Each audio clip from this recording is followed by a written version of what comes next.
স্ত্রীকে ভালোবাসবেন, স্ত্রীর সৌন্দর্যের প্রশংসা করবেন। ঘরের শান্তি ভালোবাসার মূল উৎস হচ্ছে হাজবেন্ড ওয়াইফের মধ্যে গুড রিলেশনশিপ। একে অপরের প্রশংসা করবেন। আপনার স্ত্রী আপনার জন্য সাজুগুজু করে, লিপস্টিক দেয়, কিন্তু একদিন আপনি তারে বলেন না তুমি সুন্দরী। অন্য কেউ যদি বলে ভাবি আপনি সুন্দরী, ভেজাল লাগবে না?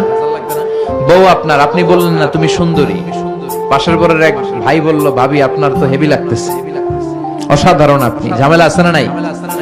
আপনি বললেন না সুন্দরী, আপনার ছোট ভাই বলে ভাবি তুমি সুন্দরী, ভেজাল আছে না নাই?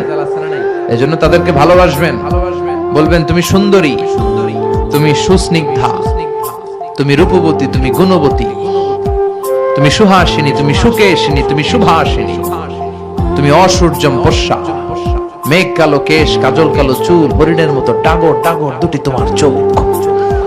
বলবেন না? বলবেন না? পোলাপাইনরা কয় ইনশাআল্লাহ, বিয়েই করে না এখনই কয় ইনশাআল্লাহ। তো স্ত্রীর প্রশংসা করবেন। নারীদেরকে বিশ্বনবী কাচের গ্লাসের সাথে তুলনা করেছেন।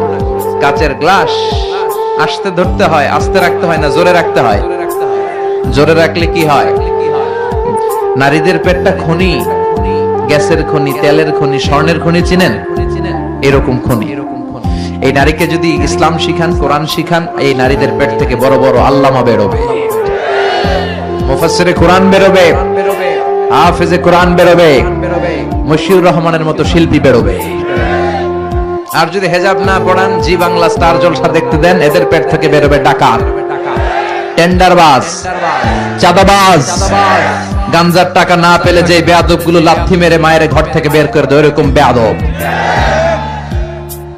কিভাবে বাড়াবেন? টিপস কি? টিপস হচ্ছে আগে সালাম দিবেন।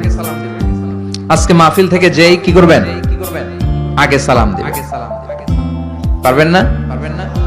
ইনশাআল্লাহর আওয়াজ কমে গেছে।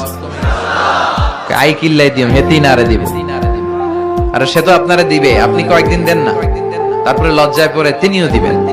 মা আয়েশা বলেন আমি এত বছর বিশ্বনবীর সংসার করলাম, একদিনও আমি বিশ্বনবীকে আগে সালাম দিতে পারি নাই। আমি প্ল্যান করে বসে থাকতাম আজকে আগে সালাম দিব, কিন্তু বিশ্বনবী দরজায় ঢোকার অনেক বাইরে থাকতেই পড়তেন আসসালামু আলাইকুম ইয়া আহলাল বাইত। ঘরে